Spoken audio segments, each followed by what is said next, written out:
filosofia atual insistir muito na distinção entre o eu e o não-eu demonstra ser esta forma mental humana dominante. No fenômeno do despertar espiritual manifesta-se uma tendência no sentido precisamente contrário. Para confirmar plenamente o quanto acima foi exposto de forma geral, em relação ao processo de reunificação do separatismo do antissistema, neste caso particular desaparece a sensação de separatismo, tão fundamental do homem atual, cuja primeira impressão é a sua distinção do ambiente. Neste caso, acontece o contrário, o eu e o não-eu tendem a fundir-se. Pode daí deduzir-se de imediato uma consequência estranha para o nosso mundo, a sensação de personalidade, como individuação separada, tal como costuma ser compreendida, pertence apenas aos planos inferiores, e desaparece nos superiores, como a evolução. Desse modo, conceber o nosso eu egoisticamente separado do todo, seria apenas uma qualidade de nosso plano evolutivo e não dos planos mais altos. Isto confirma a teoria da queda, pela qual, quanto mais se desce ao antissistema, tanto mais se dá a divisão, e quanto mais se sobe para o sistema, tanto mais ocorre a fusão e unidade. Então, o modo atual de conceber o nosso eu representa apenas a corrupção ou cisão do estado unitário original, cisão ocorrida no período de descida, pois agora, no período da subida, vemos a transformação evolutiva levar de um ponto a outro superior, executando um processo oposto, o da reunificação. Com efeito, quantos estudaram ou experimentaram esse amadurecimento evolutivo, sabem ter sido constituído por uma dilatação do eu, transbordando de seus limites comuns para expandir-se em tudo o que, no plano comum humano, constitui o não-eu. Daí começa a surgir, no ser, uma consciência diferente, com novas sensações e concepções, uma psicologia sem limites, como uma consciência cósmica. Transforma-se, então, a vida, de uma luta contra tudo e todos, num amplexo universal, no qual se abraçam todas as criaturas irmãs. E tudo isso, unificado em redor do Centro Supremo, Deus. Nesse estado de ânimo, encontrado nos místicos que realizaram a grande catarse espiritual, não há todas as qualidades próprias do sistema. Chega-se a conceber então o próprio eu, em unidade como o todo e o todo em unidade com o próprio eu. A realização completa desse estado de consciência não vem justamente representar o estado final da evolução, com a integração do ser na unidade do sistema.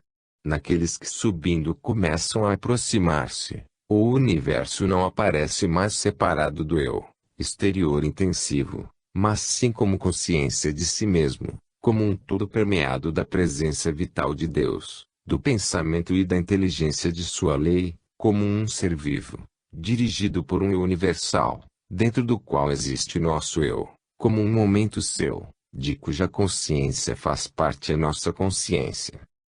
A esse estado de iluminação espiritual se chega por graus, à proporção que se evolui. Mas, é lógico que, junto com o lado positivo do fenômeno, exista também o lado negativo. O que o ser ganha do lado espiritual, deve perdê-lo do lado material. Essa expansão do eu, esse reviver numa forma tão desusada, confere-lhe uma sensação de perturbação. A personalidade, habituada a sentir-se definida, sustentada e quase constituída pelas paredes de sua prisão, sente-se perdida no infinito sem pontos de referência demarcados no limite. Mudando a própria forma de consciência, perdendo o próprio tipo de eu como individuação separada, o ser tem a sensação de desintegrar-se nessa descentralização, que se opõe à sua precedente psicologia na qual era o centro e baseava toda a sua potência vital. Ao expandir-se, sente como evaporar-se. O ser se acha tão expandido que não se reconhece mais, parecendo-lhe não ser mais o mesmo. Isto produz nele uma desorientação, um sentido de dispersão e anulação. Para não morrer, torna a agarrar-se ao velho mundo relativo de antes.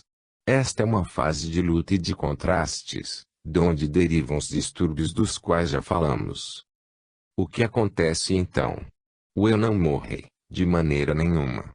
Mesmo se o momento da passagem lhe pode dar a sensação de seu fim, os místicos chamam a noite escura da alma. Superado o momento crítico do fenômeno, o eu torna-se achar mais vivo do que antes, mas numa forma diversa. Esta passagem recorda a superação da barreira ultrassônica, para as grandes velocidades.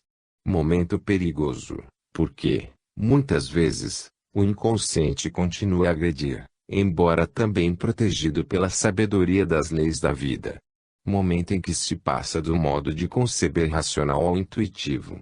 Então, a personalidade explode, de sua forma de ser isolado no todo, para começar a viver num estado de liberdade ilimitada, como cidadão do todo, numa sua nova casa, imensa, que é o universo.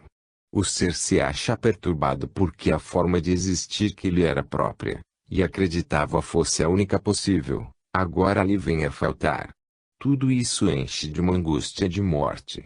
Mas depois desperta, achando-se mais amplo e poderoso, não mais identificado com o seu eu pequeno, mas com o todo, capaz de saber viver não apenas em si mesmo mas em todas as coisas, enquanto todas as coisas podem viver nele. Desperta diante do inimaginável, do inconcebível, diante de uma perspectiva nova que lhe dá vertigens. O nosso universo nem por isso mudou. É sempre o mesmo. Mudou a percepção e concepção do ser, porque mudou a sua posição relativa. Tudo depende da perspectiva alcançada pelos nossos meios sensórios. Ninguém pode afirmar ser a nossa técnica lógico-racional de pensamento, a única apta a compreender tudo e não precisamos de outras para aprender outros valores do real, inatingíveis à nossa atual posição patológica.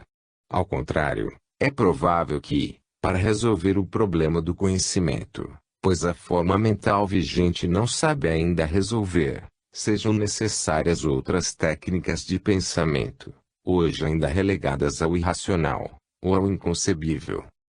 Sem dúvida, o homem faz, do seu universo, um conceito derivado do ponto de vista alcançado do seu plano evolutivo. Tanto é verdade que, com o progresso humano, mudam sempre os aspectos da verdade. O fato de estarmos inexoravelmente imersos no relativo, fez-nos pensar ser possível conceber tudo em numerosas outras maneiras diferentes, e admitir a possibilidade de, além da forma mental lógica, haver a intuitiva ou outras. A evolução pode transformar tudo, inclusive as nossas capacidades de conhecimento, e não podemos imaginar a que conceitos e modos de conceber novos planos possa levar-nos ao amadurecimento evolutivo. Caminhamos numa estrada em ascensão e não sabemos que perspectivas poderá ela dar-nos amanhã. E conosco caminha também todo o universo, num transformismo contínuo. É certo ser o universo todo vibrante. Mas de quais vibrações? Que nos poderão revelar amanhã as ainda não conhecidas? Que poderá revelar-nos o nosso contínuo aumento de sensibilidade? Que veremos quando pudermos ter uma percepção diferente? Como pensaremos, quando soubermos pensar diferentemente? E o que veem os seres que percebem de outra maneira? Podemos imaginar o universo perceptível e concebível de infinitas formas, com meios diversíssimos. Podemos-lo imaginar todo sensível também de modos infinitos e com meios diversíssimos em cada ponto seu, e pensar que seja olhado em seus infinitos pontos com infinitos olhos diferentes. Quem sabe quantos apelos chegam para os quais somos surdos, quem sabe quantos colóquios poderiam estabelecer-se, mas, não ouvindo, não sabemos responder. Não sabemos que mundo poderá ser-nos revelado, se o homem puder superar os limites atuais de suas capacidades perceptivas. O certo é sermos nós mesmos que, com a nossa natureza e nosso grau de evolução, estabelecemos os limites de nosso conhecimento. Muitos outros continentes, além dos da Terra, devem ainda aguardar serem descobertos no mundo do espírito. 17. Significado da morte e da reencarnação. Respondamos a outras perguntas, antes de concluir o livro. Pergunta. No decurso da resposta anterior, falou-se, incidentalmente, em morte. Pedem-se explicações mais exatas, quanto às causas determinantes desse fenômeno, e esclarecimentos a respeito das razões justificadas de sua existência e verdadeiro significado, e também a respeito das causas e significado do fenômeno conexo da reencarnação, em relação às teorias apresentadas neste livro. Resposta. O fenômeno da morte faz parte de uma série de conceitos negativos, que por esta sua natureza negativa só podem fazer parte do antissistema. Este fato implica na presença de uma série oposta de conceitos positivos, que por sua natureza positiva só podem fazer parte do sistema. Os dois polos contrários, afirmação e negação, constituem um equilíbrio de opostos que se presumem e se condicionam mutuamente, só podendo existir em função um do outro.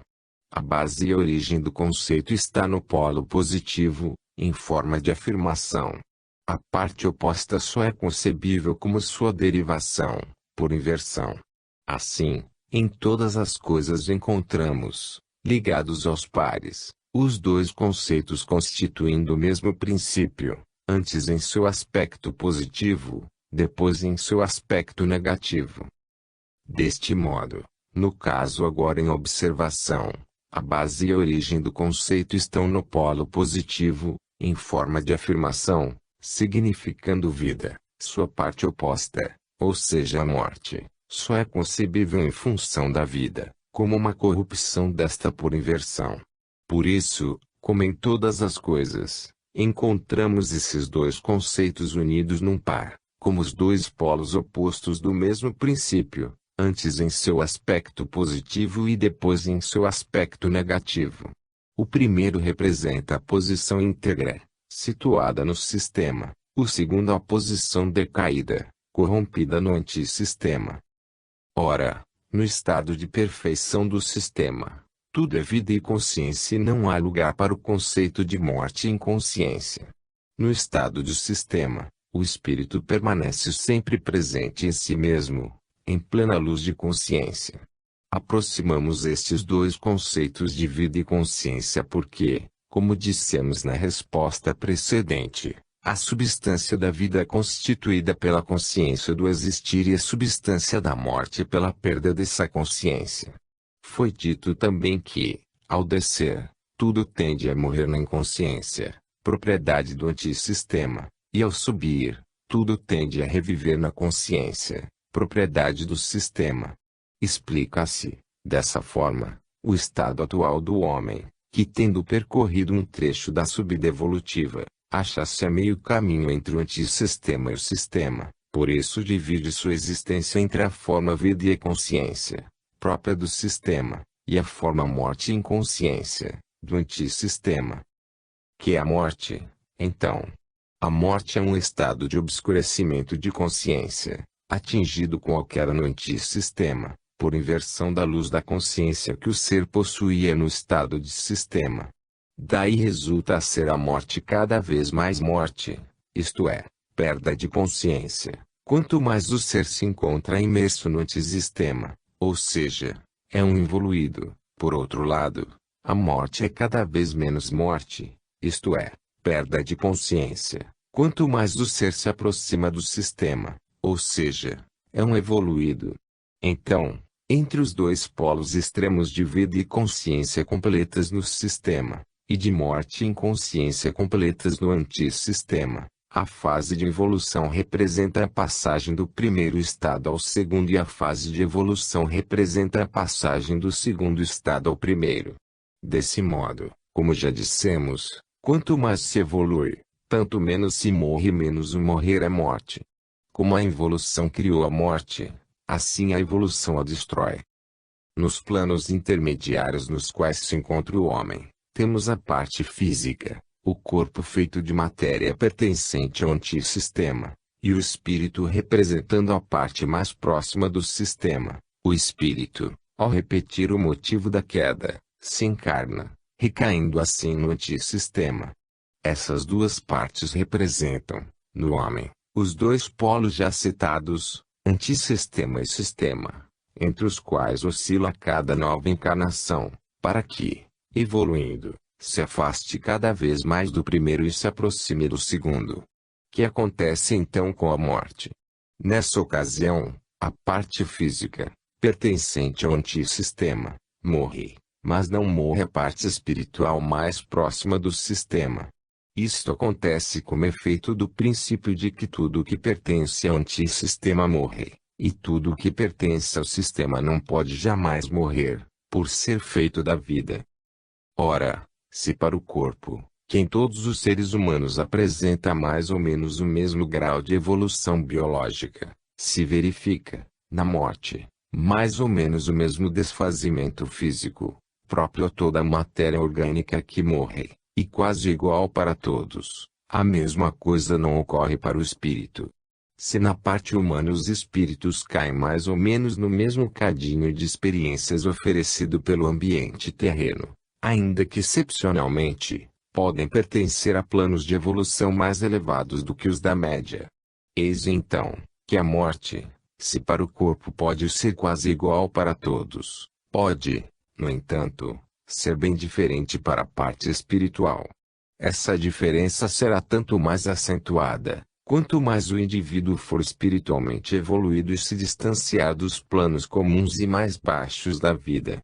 Em outros termos, a morte será tanto menos morte, e a parte espiritual permanecerá sempre mais viva e consciente na morte, quanto mais o ser for evoluído, ou seja, estiver mais próximo do antissistema, reconquistando-lhe as qualidades. Por isso, sentirá a morte muito menos que os outros, permanecendo, na morte e depois da morte, muito mais vivo e consciente que os outros, em relação ao grau de evolução que tenha atingido.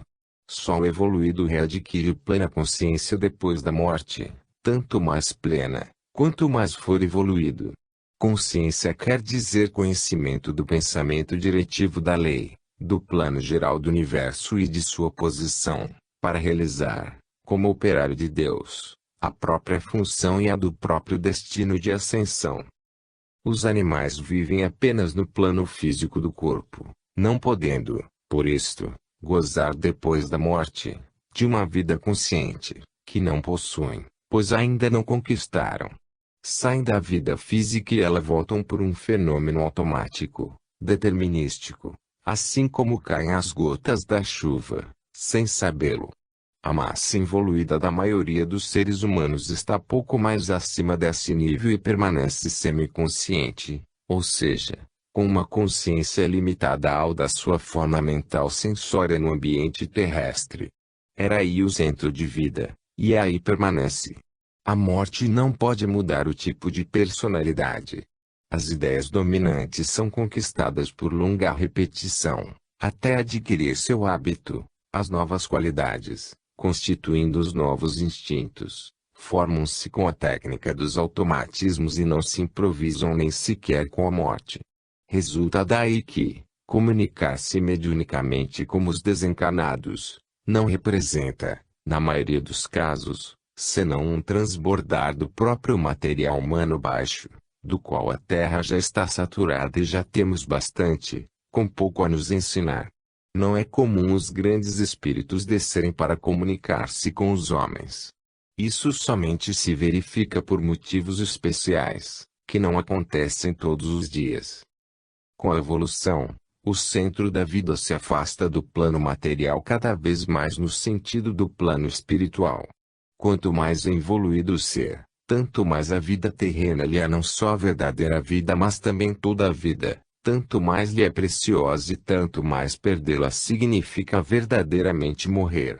Quem não possui uma vida intelectual e espiritual em que viva liberto do corpo, teme a morte, porque nela se sente realmente morrer.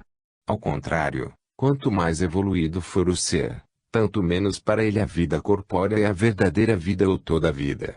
Ele conhece uma vida maior, onde sabe ser eterno e indestrutível. Ninguém pode matá-lo, a não ser a sua própria vontade de evoluir, praticando o mal. O seu inimigo não é mais o seu semelhante, que não lhe interessa mais vencer, porque não lhe disputa o espaço vital. Sua luta é contra a própria animalidade, única coisa que o impede de dominar, subindo. O evoluído, ao descobrir essa vida maior, não teme a morte, porque sabe que não morrerá de maneira nenhuma. De onde deriva, então, o medo natural que o ser tem da morte? Ela é o símbolo, a lembrança e a prova da queda no antissistema. Representa a negação da primeira qualidade do ser, isto é, existir. A morte exprime um contínuo e repetido assalto do antissistema contra o sistema, para destruí-lo. Reproduz o suicídio tentado pelo espírito, ao lançar-se no abismo da matéria. É o chamamento terrível do antissistema para a destruição, e a volta de seu impulso demolidor de tudo. Quando ela se aproxima, o ser sente-se tornar a cair no abismo do aniquilamento, em que já desmoronara, com a queda. Sente-se aterrorizado ao ver-se novamente preso no ciclo de queda, que torna a pegá-lo a fim de arrastá-lo para baixo. Isto prova que o ser conhece o sistema, com o seu estado de plenitude de vida pelo qual sempre anseia, e conhece o antissistema, com o seu estado de negação da vida, no qual se precipitara com a queda. O seu maior instinto é agora afastar-se deste, para voltar ao sistema. Só com a teoria da queda pode explicar-se esse instinto de fugir à morte, onde se revela o antissistema, para reentrar naquele estado de vida perene, onde o sistema predomina. O ser anseia a sua vida completa, que possuía no sistema, e tem horror do antissistema que, com a morte, tenta demolir a cada instante a sua vida. A queda da integridade originária é uma cegueira dolorosa e o ser se agarra desesperadamente à vida, para não se precipitar no abismo que a queda escancarou a seus pés. Que significa a ânsia de imortalidade, esse desejo irrefreável de sobreviver de qualquer modo à própria morte, com qualquer obra imperecível. Esse anseio exprime a vontade de escapar à prisão das areias movediças do antissistema, que procuram engolir a vida. Do outro lado existe um anseio de crescimento, paralelo ao de não querer morrer. Não apenas sobreviver, mas desenvolver-se cada vez mais. Querem crescer as plantas, os animais, as crianças, querem crescer os povos com o progresso da sua civilização. Se o primeiro anseio exprime a vontade de escapar ao antissistema, este segundo exprime a vontade de aproximar-se do sistema.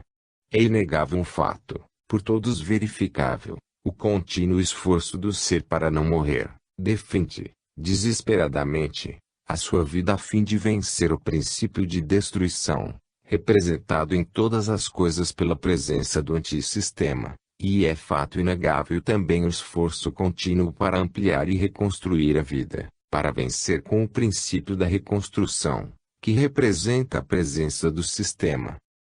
Mostra-nos tudo isso que somos feitos de vida perene, tal como existe no sistema, tendo-se despedaçado com o desmoronamento no antissistema. Demonstra-nos, também, a nossa substancial indestrutibilidade, ou seja, que somos feitos de vida imortal, porque não pode morrer. O ser sabe, instintivamente, que apesar da queda, é filho do sistema, e não quer submeter-se ao antissistema, pois este é apenas efeito transitório de um erro e não pode representar um estado definitivo. Embora submerso no antissistema tenta conseguir o que representa, ali, um absurdo, a plenitude da vida. No entanto, esse instinto não erra, porque o ser decaído só pode existir em função da reconstrução do sistema. O ser tenta a loucura de querer vencer a morte, porque o seu instinto lhe diz ser feito de vida, de uma vida mais forte que todas as mortes. O sonho de libertação que arde no fundo de todos os corações, ainda que pareça irrealizável, está escrito que se realizará um dia, e não poderá deixar de realizar-se.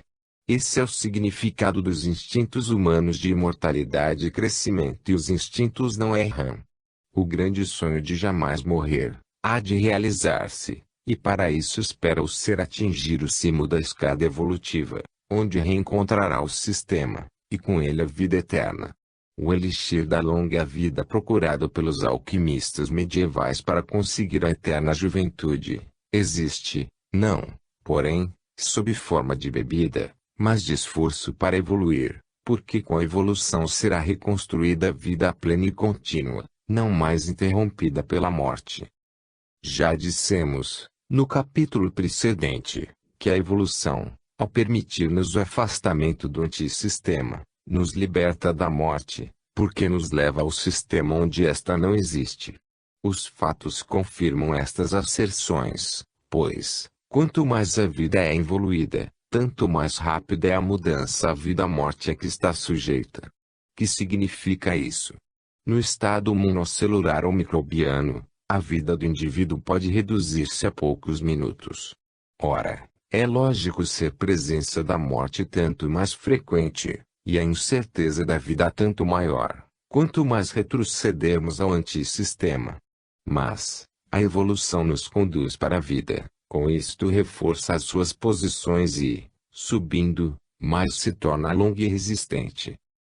Vemos o mesmo fenômeno no progresso das civilizações. A maior sabedoria do selvagem evoluído consiste toda em saber fazer guerra, produzindo em seu plano um regime onde a maior habilidade e o valor mais alto consistem em saber matar as feras e o próximo. Ao contrário, a sabedoria do civilizado evoluído não consiste em saber agredir o próximo, mas em saber organizar-se com ele para a maior vantagem de todos, significando um novo afirmar-se da vida sobre a morte. Dessa forma, com a evolução, desaparece a ferocidade para dar lugar à inteligência. E para que serve tanta luta, das plantas entre si, dos animais aos homens, senão para desenvolver a inteligência, qualidade do sistema? A morte, qualidade do antissistema, está sempre pronta a ameaçar o instinto fundamental da vida. Esta, porém, que não quer morrer, é obrigada a defender-se e, para defender-se, é levada a desenvolver todas as qualidades necessárias a esse fim. É por isso que surgem e se aperfeiçoam os sentidos, para desempenhar a tarefa mais urgente, que é do ataque e defesa, exatamente como ocorre com as novas invenções científicas, empregadas em primeiro lugar para fins bélicos de ataque e defesa. Dessa forma, o ser é impelido a evoluir, pelo terror da morte e pelo anseio de viver. Ou seja, por sua instintiva repulsa ao antissistema e por sua atração ao sistema. A sua primeira conquista dos poderes dos sentidos tende a completar-se, mais tarde, com a conquista dos poderes intelectuais.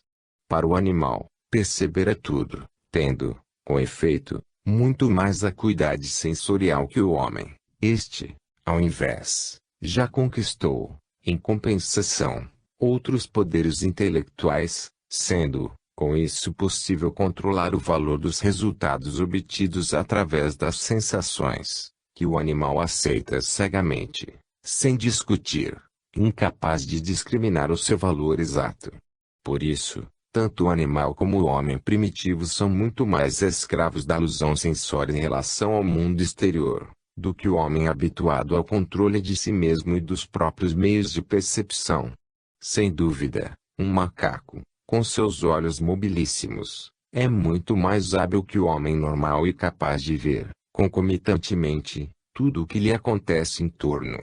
Mas, o macaco sabe avaliar muito menos o significado das percepções recebidas. A evolução opera, então, um desenvolvimento diferente, não na forma extrovertida, produzida pelos meios sensórios, mas na forma de introspecção que, com um controle racional antes desconhecido nos seres inferiores, incrementa o valor crítico das observações alcançadas sensorialmente. Transforma-se, dessa maneira, completamente, a própria apreciação da realidade exterior, que acaba revelando aspectos totalmente inacessíveis aos meios sensórios. Por isso, aparece não apenas uma nova consciência do mundo exterior, permitindo maior proteção da vida, mas a evolução arrasta ao ser, no seu próprio caminhar, cada vez mais para o mundo interior, que é o mundo de espírito, ou seja, o regresso ao reino do sistema. Procuremos responder, agora, a segunda parte da pergunta, relativa à reencarnação. Na teoria exposta o ponto fundamental que explica tudo, e sem o qual nada se compreende, é a reencarnação. Sempre colocamos morte e nascimento como dois polos opostos do mesmo fenômeno vida, como dois momentos paralelos indissolúveis, uma como condição indispensável do outro. Sem esta concepção de uma vida mais ampla, ligando todas as pequenas vidas no tempo, não se pode conceber o fenômeno da evolução, nem mesmo espiritual, em que se baseiam as religiões. O conceito de uma criação espiritual, que ocorra toda vez, individualmente, a cada nascimento, quebra todo o conceito de equilíbrio e de continuidade, fazendo do universo material espiritual uma desordem absurda e caótica, em que nada mais se compreende. Essa ideia de uma criação da alma a cada novo nascimento pode ser colocada ao lado da ideia que diz ser a Terra o centro do universo, em torno da qual o Sol gira, como também a ideia do homem como o único habitante objetivo da criação, e ainda a concepção antropomórfica de um Deus que pensa e age à semelhança do homem. De fato, o ser progride através dessa contínua oscilação entre as duas posições inversas e complementares, que são vida e morte. Com a revolta, o espírito não morreu. Apenas a sua vida se inverteu no seu contrário, a morte, de onde vai ressuscitando à proporção que percorre o caminho de evolução. E, através das inúmeras mortes, vai ressuscitando cada vez mais com a evolução. Pensando negar a Deus para afirmar a si mesmo, o ser, com a revolta, não tocou em Deus e negou apenas a si mesmo, precipitando-se da vida, na morte. Com a evolução, deve agora tornar a subir da morte para a vida, com oscilações cada vez mais lentas, nas quais a fase morte vai sendo reabsorvida com o afastar-se do antissistema, até atingir a plenitude da vida sem mais morte, no sistema. Muitos afirmam esta verdade da reencarnação, mas poucos se perguntam por que a evolução tenha tomado essa forma de vidas alternadas com as mortes. Poderia ela perfeitamente realizar-se numa continuação progressiva, sem estas interrupções e inversões. Se fosse verdade, como alguns sustentam, que Deus houvesse criado os espíritos simples e ignorantes, para depois se tornarem completos e sábios com a própria evolução, de onde teria surgido e que significado teria esse jogo de voltar atrás, da vida para a morte, a cada novo passo? Isso não teria razão de existir e a evolução deveria ser percorrida em linha reta, caminho mais curto entre o ponto de partida e o de chegada, e que logicamente desenvolve um impulso dirigido numa direção certa e precisa. Se o desenvolvimento não corresponde à natureza do impulso, quer isso dizer que outros impulsos entraram em jogo.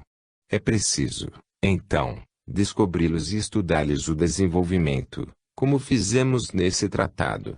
Não é possível resolver os problemas, deixando-os num canto, ignorando-os, e a pior das soluções é deixar as mentes insatisfeitas, sem resposta. É necessário tornar bem claro, a evolução não tende apenas a subir, como deveria ocorrer numa criação que nasceu imperfeita e destinada a aperfeiçoar-se, mas tende, também, intermitentemente a retroceder. Urge explicar essa técnica estranha de construção, mediante a qual a evolução constrói, para depois demolir reconstruindo mais alto, em seguida tornar a demolir para mais tarde reconstruir mais acima, assim por diante. Que maneira estranha de avançar, retrocedendo a cada passo. O fato de uma primeira criação simples não o justifica de maneira nenhuma.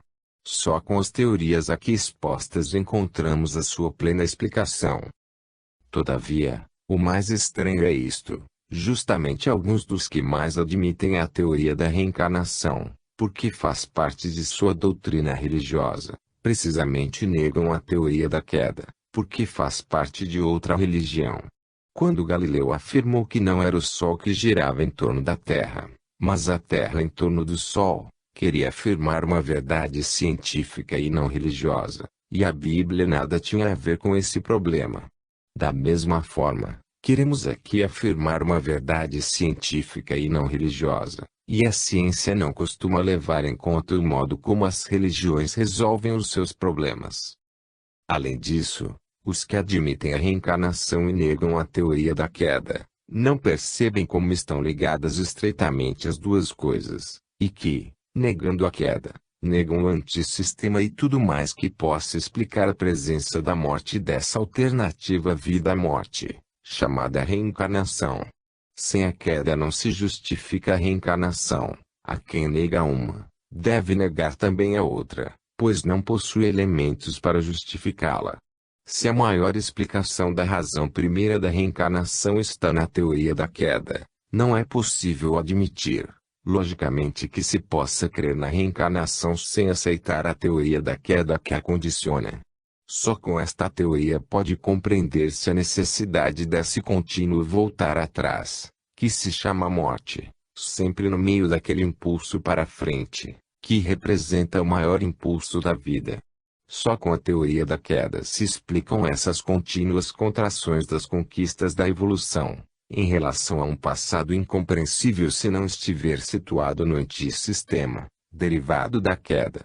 Só assim se compreende essa tendência ao reenvolvimento das trajetórias desenvolvidas pela evolução, tendência a voltar atrás para a morte, enquanto tudo está subindo para a vida. Esses escorregões contínuos em direção retrógrada seriam inexplicáveis e imperdoáveis defeitos numa obra que, por ter saído diretamente das mãos de Deus, não é admissível apresentar defeitos. Esta é a explicação da intermitência da vida, possuída pelo ser. Sem a queda, a vida, embora imperfeita, deveria ser contínua, evoluindo por continuidade e não através do contraste entre os dois polos opostos, vida e morte. Por isso o cansaço e a necessidade periódica do descanso na morte, que acontece no fenômeno do desenvolvimento da vida, sem contudo esta jamais se esgotar, retomando depois o seu desenvolvimento normal. Este fenômeno não pode ser atribuído a um cansaço da vida, pois esta representa um princípio divino, qualidade fundamental do ser, não podendo jamais cansar-se. Tanto é verdade que, de forma contínua e inexaurível, tudo reconstrói e a vida renasce invencível das cinzas e da morte. Apesar de seus contínuos assaltos, a morte nunca vence definitivamente, sendo sempre vencida pela vida. A cada existência o espírito constrói para si, de acordo com o grau de evolução alcançado, um edifício adequado, e a cada vida procura levá-lo a um grau mais alto de desenvolvimento. Mas, a cada morte, o edifício é demolido e a construção orgânica desfeita até um estado de matéria inorgânica, e a cada nova vida o edifício é reconstruído sempre num estado de unidade orgânica um pouco mais complexo e perfeita do que a precedente. Assim realiza-se a evolução, numa reconstituição contínua, no qual a parte espiritual do ser, dirigente do seu andamento, volta atrás para arrastar consigo nessa caminhada a parte material no polo oposto. A vida representa o impulso do sistema, dobrando-se sobre o antissistema, que resiste, em seu estado de destruição. O ser, preso nesse contraste, só pode existir arrastado ora por um, ora pelo outro impulso do sistema, dobrando-se sobre o antissistema para fazê-lo ressuscitar. A morte representa o antissistema, que resiste, em seu estado de destruição. O ser, preso nesse contraste, só pode existir arrastado ora por um, ora pelo outro impulso, ou seja, sempre morrendo e sempre nascendo. Isto continua até que, após ter aprendido e subido tanto, sempre vivendo e morrendo, o ser aprenda a viver sem morrer jamais. Quanto mais progride para frente, menos o ser escorrega para trás, na direção do antissistema, onde reina a morte, e cada vez mais se adianta para o sistema onde reina a vida. Dessa forma, o fenômeno da reencarnação não é estático, mas em contínua transformação, no sentido de se tornar cada vez mais vida e cada vez menos morte. A evolução tem a função de arruinar o antissistema e de reconstruir o sistema. Por isso a reencarnação é um fenômeno transitório, que tende, por meio da evolução, a aniquilar-se. Quanto mais se sobe, mais a morte deve ser reabsorvida pela vida, tanto quanto o antissistema no sistema. Quando a força de subir tiver desaparecido completamente a morte, com a entrada do ser no sistema, onde tudo é vida, então cessará também o fenômeno da reencarnação. Terminada a construção do edifício destruído, fechase o ciclo das reencarnações, porque já não mais terá nenhuma função a preencher, nem razão de existir. A grande aventura daquela está terminada e tudo reentra no estado originário de perfeição do sistema. 18. Outros fatos e explicações. Reunimos neste capítulo várias observações rápidas, feitas durante as conversações-discussões. Serão expostas na mesma desordem e vivacidade como nasceram, durante os cursos. A finalidade ao concebê-las e ao reportá-las, foi realizar maior contato entre os conceitos da visão e a realidade de nosso mundo, concluindo dessa forma, esta segunda parte de análise crítica, com a demonstração cada vez mais evidente, de que aos princípios da teoria correspondem os fatos que vivemos, confirmando-a.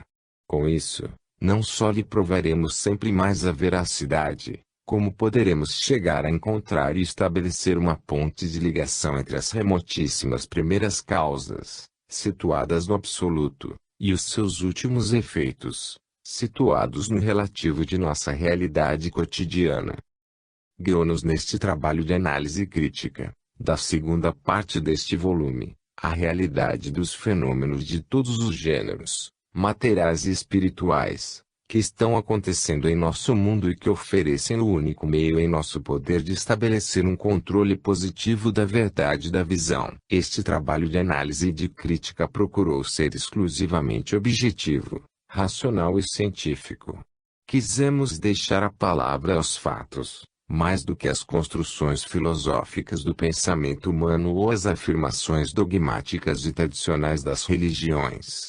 A todas as doutrinas, substituímos a voz dos fatos, que não é possível negar, jamais polemizando para agredir ou destruir, mas sempre respeitando todos e afirmando para construir. O objetivo deste escrito não é, de maneira alguma, o de defender este ou aquele grupo humano, nem de sermos por eles absorvidos, para aumentar-lhes as fileiras, como todos o desejariam, mas é de oferecer a todos uma nova contribuição, inédita, na procura da verdade. Seguindo este caminho, não pode interessar-nos a defesa dos vários grupos humanos e seus interesses. Eis-nos, portanto, aproximando-nos do fim deste nosso novo trabalho. Se em sua primeira parte mostramos a visão, percebida por inspiração, nesta segunda parte de análise crítica, executamos o controle racional da mesma, com uma forma mental completamente diferente. Desse modo, o que podia parecer, na primeira parte, um sonho só aceitável por fé, agora tomou uma forma racional e positiva, e se nos apresenta como a conclusão de um processo lógico, cujo desenvolvimento leva a uma convicção, alcançada por meio da dúvida, da discussão livre e do controle em contato com os fatos. Podemos, então, dizer que agora temos uma certeza antes não possuída. Enquanto na primeira parte acreditávamos, agora sabemos. Isto não significa que queiramos impor estas conclusões. Mas, para os irremediavelmente céticos, não podemos deixar de declarar que os conceitos expostos neste volume representam, pelo menos, a hipótese hoje mais aceitável, porque resolve o maior número de problemas, deixando o menor número possível de pontos em branco. Estes resultados não foram alcançados pelas filosofias nem teologias até hoje surgidas sobre a terra, em poder dos homens. Isto não quer dizer, contudo, que pretendemos ter atingido a última verdade definitiva, e não possam ser conquistadas maiores aproximações no futuro, com evolução. Ao contrário, nós a esperamos, sempre prontos a acatá-las, e até mesmo procuramos subir para prepará-las. Sempre fiéis de que o princípio de que a verdade, em nosso mundo, é relativa e progressiva, estamos a caminho com esta verdade, ajudando a quem, também, está com ela. Aceitamos, pois, de qualquer parte que nos venham, luzes maiores, desde que sejam luzes verdadeiras, sustentadas pela realidade dos fatos e não apenas afirmações doutrinárias teóricas, não provadas por essa realidade. Continuamos sempre a procurar novas provas e confirmações, para desenvolver, aprofundar e aperfeiçoar. As velhas teologias e doutrinas, baseadas no princípio da autoridade, não convencem mais as mentes modernas, sendo-lhes desinteressadas, voltando o olhar para a ciência, a única fonte de conhecimento ainda hoje a desfrutar crédito. Chegamos ao ponto em que a ciência, e não as religiões, é hoje a dirigente do pensamento humano. Por isso, se as teologias e doutrinas quiserem sobreviver, ao menos entre as pessoas cultas, que sabem pensar, deverão tornar-se racionais e científicas, e demonstrar a sua verdade diante dos fatos. Completado, nesta segunda parte do volume, o controle crítico da visão, exposta na primeira parte, temos diante dos olhos o quadro completo, no qual tudo aparece logicamente situado e funcionando harmonicamente, desde as causas primeiras até seus últimos efeitos neste mundo. Causas remotíssimas, situadas no absoluto, foram ligadas a seus remotíssimos efeitos, situados no relativo. No quadro geral, cada fenômeno achou livremente o seu lugar, com a explicação lógica da sua existência, posição e função. Foi realizado um trabalho de reorganização ideal do caos, e de uma confusão de pormenores surgiu um sistema que tudo concatena, não só por sua vastidão e potência reunificando num só organismo, a infinita multiplicidade do todo, mas também pela beleza musical, fundindo o funcionamento de todas as partes para um único fim e orientando todos os seres para o centro único, Deus. Numa visão cósmica, vimos o sistema desmoronar-se no antissistema e depois o antissistema reconstruir-se no sistema. Acompanhamos, dessa forma, toda a aventura cósmica do ser, desde o polo positivo até o negativo e o retorno, até o polo positivo. Pudemos ver, então, o que existe de real, por trás da grande ilusão representada pelo nosso mundo decaído. Isso nos ofereceu, em meio à triste realidade da dor, a mais otimista das filosofias. Rasgando a cortina das trevas que nos circunda, conseguimos compreender quanta luz existe por detrás dela. Por isso, foi-nos impossível ver a vida além da morte, ver a felicidade além da dor, e por trás do ódio, ver que existe amor. Mostrou-nos a visão que somos eternos e temos direito de ser felizes. Ensinou-nos como realizar a felicidade, o nosso maior anseio. Indicando-nos o caminho do endireitamento do antissistema, para transformá-lo em sistema. A visão enche de esperança a nossa miséria e ensina-nos a superá-la. Guiando-nos para o bem, representa alto valor ético, cujos efeitos benéficos podem imediatamente experimentar-se neste mesmo mundo.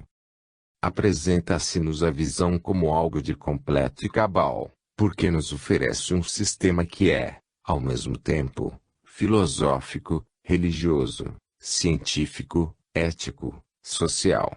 Em outras palavras, é um sistema universal. Reunifica e reorganiza o infinito numeroso, disperso na desordem. Demonstra, com provas acessíveis a todos, e assim torna acessível apenas com a razão, o que dantes era vagamente atingível só pela fé. Observemos, então, outros fatos explicados pela visão. Podemos compreender, assim, a razão profunda de fenômenos dos quais de outro modo, não saberíamos compreender suas causas primeiras. poderemos responder, também de forma mais completa, certas perguntas que nos foram colocadas desde o princípio, no capítulo V, Orientação. Por que, por exemplo, a parte espiritual de nossa personalidade deve viver num corpo material, que representa o polo oposto? Que significado tem isso? Em nossa personalidade humana, físico-espiritual, situada ao longo do caminho evolutivo, ou seja, de regresso, reencontramos as três fases: matéria, energia e espírito, que são as percorridas pelo ser decaído, primeiramente na descida involutiva, e depois na ascensão evolutiva, nos dois períodos de ida e volta do ciclo completo, exposto na visão. O espírito representa a parte mais evoluída, antecipando o futuro e cujo ponto final é o sistema. O corpo representa a parte mais involuída, recordando o passado, animalidade, subconsciente, e cujo ponto final é o antissistema. Na composição do ser humano, encontramos os elementos que vão do mineral ao espírito, porque ele está percorrendo em subida a estrada da evolução, transformando um no outro. Aqui a visão nos responde a outra pergunta: donde se originou a matéria constituinte do nosso universo? As teorias expostas acima explicam não apenas a gênese da matéria, mas também resolvem o problema de sua extinção final, dando um sentido à sua existência, explicando a finalidade a que está sujeita, e justificando-lhe a presença. Sem essas teorias, não se sabe de onde proveio a matéria, como pode ter nascido, finalmente, e como poderá desaparecer. Isso porque é indispensável uma sua eliminação final, se não quisermos que o estado de imperfeição inerente a ela jamais se resolva, o que tornaria fracassada a obra de Deus. Só com a visão se resolve a necessidade lógica de tudo retornar ao estado de perfeição em Deus. Ora, se presenciamos a passagem de matéria a energia na desintegração atômica, a de energia a espírito em nosso organismo, assim a energia elétrica, de onde se originou a vida, atingiu no homem o seu mais alto grau de evolução, na forma de energia nervosa, transformando-se através do cérebro em pensamento imaterial, que constitui o espírito. A estrutura celular cerebral representa o mais alto grau de complexidade e perfeição a que a evolução levou a matéria. Temos, assim, diante dos olhos o trajeto completo evolutivo do mundo físico ao espiritual.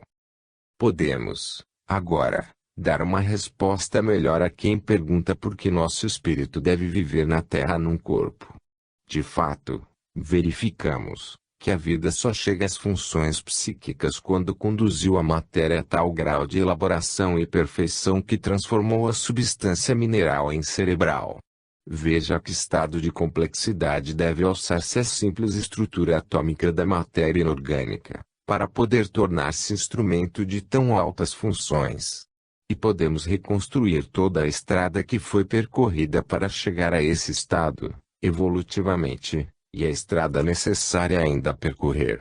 Quantas elaborações, desde a matéria inorgânica do solo às plantas que assimilam, aos animais que assimilam as plantas ao comê-las, ao homem que os assimila, igualmente uns aos outros, até que os átomos da primeira substância inorgânica assumiu posições cada vez mais complexas.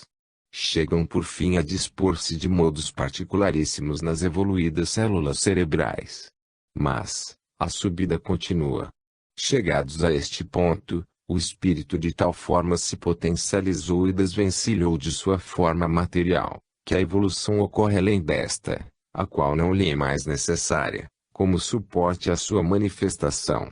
Então, o funcionamento do espírito se apoiará na energia, primeiro na circulante no sistema nervoso, e depois na radiante além deste, e, enfim, também acima de tais meios, apenas como pensamento puro.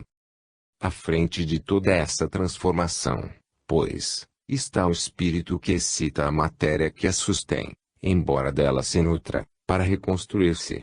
Por isso, deve o espírito descer a um corpo físico, por este representar o banco de suas operações da elaboração evolutiva, como também porque, reconstituindo-se nos planos inferiores, consegue sanear a substância decaída que ficou atrás, para a subida ser universal e compacta e não aparecer, na unidade do todo, separações demasiadas grandes, ameaçadoras. Não se trata, com efeito, de substâncias diferentes, mas apenas de formas diferentes da mesma substância. Matéria e espírito são contíguas e conjuntas, e portanto não se pode reconstruir o espírito senão tornando a transformar a própria substância, de seu estado de matéria no estado de espírito. Este é a locomotiva que arrasta todo o comboio dos planos mais atrasados da evolução, ao longo do caminho da subida. Foi o espírito que chefiou a revolta, pondo-se no caminho da descida. Compete-lhe agora o esforço do regresso, sendo esta a razão porque precisa reencarnar na Terra. O trabalho da evolução só pode ser feito pelo espírito, que necessita, por isso, dobrar-se voltando lá embaixo, tornar a descer na matéria, para transformar a substância que a constitui, nessa outra sua forma, que é o espírito. Explica-se assim, paralelamente, porque o ser humano encontra na Terra todo o necessário para construir civilização e bem-estar, mas com a condição de querer e saber fazer esse trabalho. No passado evoluído, teve de viver num mundo hostil para o qual, se quisesse viver, deveria fazer o esforço necessário para transformá-lo num ambiente a si favorável, porque a reconstrução tem de ser realizada pelo homem através de seus esforços e dores. Em seu passado, o homem tinha em redor de si apenas a desordem buscada por si mesmo com a queda, apenas as formas decaídas da substância, a matéria, a energia e as mais elementares formas orgânicas, como plantas e animais. Devia, portanto, impor-se a essa desordem, para estabelecer a sua ordem, até conseguir colocar-se à frente do fenômeno da evolução terrestre, para dirigi-la, transformando o planeta em sua habitação cada vez mais confortável. Seu dever era atravessar e superar toda a fase representada pela lei da luta pela vida, o que significa reabsorver o separatismo do antissistema, para conseguir a unificação do sistema. Para progredir nesse caminho, o homem tem de aprender a destruir todo o seu egoísmo individualista, próprio do antissistema, e começar a viver em colaboração com os seus semelhantes, irradiando-se numa só unidade orgânica, a humanidade. Com estas teorias, acima expostas, podemos entender a razão de ser dos instintos atualmente em vigor no homem, compreender a sua posição evolutiva e a razão de aí se encontrar. Mais exatamente, podemos compreender por que o ser vive na atual fase o separatismo egoísta e não a organicidade unitária. A biologia descobriu a lei da luta pela vida, mas não o seu significado nem o porquê de sua existência. Sabemos que a meta do ser dentro do sistema é a concórdia na unidade, ao passo que sua meta dentro do antissistema é a discórdia na luta, que o homem está situado na estrada que vai do segundo ao primeiro, ainda imerso na lei divisionista no antissistema. Percebe-se então a necessidade fatal das guerras, inerente ao estado de involução em que ainda se acha a humanidade. Desse estado, porém, deverá fatalmente libertar-se e emergir com a evolução. A lei feroz da luta pela vida deve cessar um dia, e então o homem olhará o seu passado como o de uma fera, em cuja prepotência cega se desencadeiam as forças elementares da vida nas trevas da mais profunda inconsciência. Mostra-nos a visão que tudo isso vai terminar, fatalmente, e o porquê e o como, e quais serão as novas condições de vida. Faz ver o contraste entre o evoluído, que acredita ser tanto maior o seu valor quanto mais gente esmagar, e o evoluído, que acredita ter tanto maior valor quanto mais abraçar o próximo, para colaborar. Explica-se, assim, porque os instintos de agressão e destruição são tanto e mais fortes, quanto mais o ser é evoluído.